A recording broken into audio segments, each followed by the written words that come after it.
lagi pada pelajaran tema 1, subtema 1, pembelajaran kelima. Nah, pada pembelajaran kali ini kita akan belajar tentang kegiatan masyarakat di Asia Tenggara berdasarkan keadaan geografis negaranya. Seperti negara Indonesia, lahan pertanian dibuat pada dataran rendah. Kemudian pada hutannya kita bisa memperoleh rotan dan kayu. Dan pada wilayah perairan kita bisa memperoleh ikan, rumput laut, dan garam.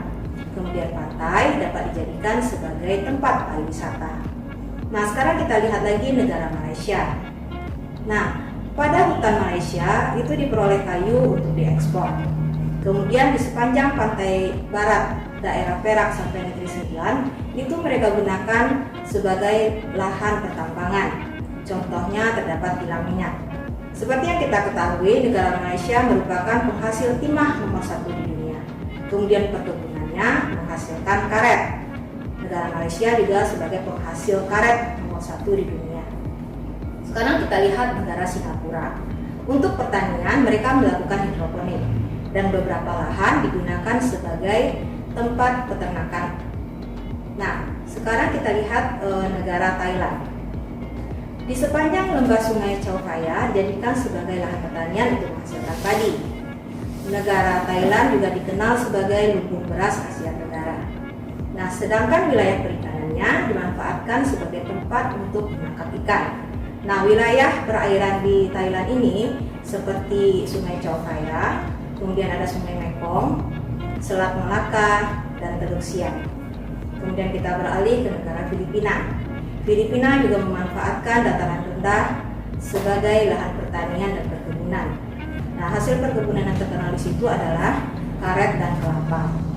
Kemudian di wilayah Luzon itu ditemukan sebuah pertambangan emas. Kemudian kita masuk kepada negara Laos.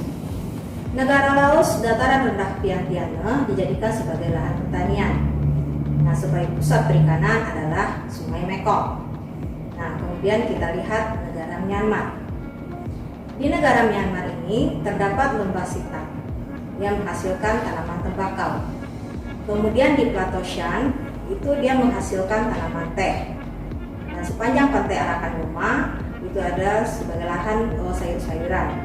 Kemudian di wilayah Tanah Serim itu menghasilkan timah. Nah, sekarang kita masuk kepada negara Brunei Darussalam. Negara Brunei Darussalam, bentang alamnya mengandung minyak bumi dan gas alam. Nah, untuk lahan pertanian mereka juga menggunakan dataran rendah. Nah, kemudian kita masuk kepada negara Vietnam. Di negara Vietnam ini lahan pertanian juga terdapat pada dataran rendah. Yang dijadikan sebagai pusat industri adalah kota Ho Chi Minh. Area pertaniannya berada di sepanjang Sungai Mekong. Nah, kemudian kita masuk kepada negara Kamboja.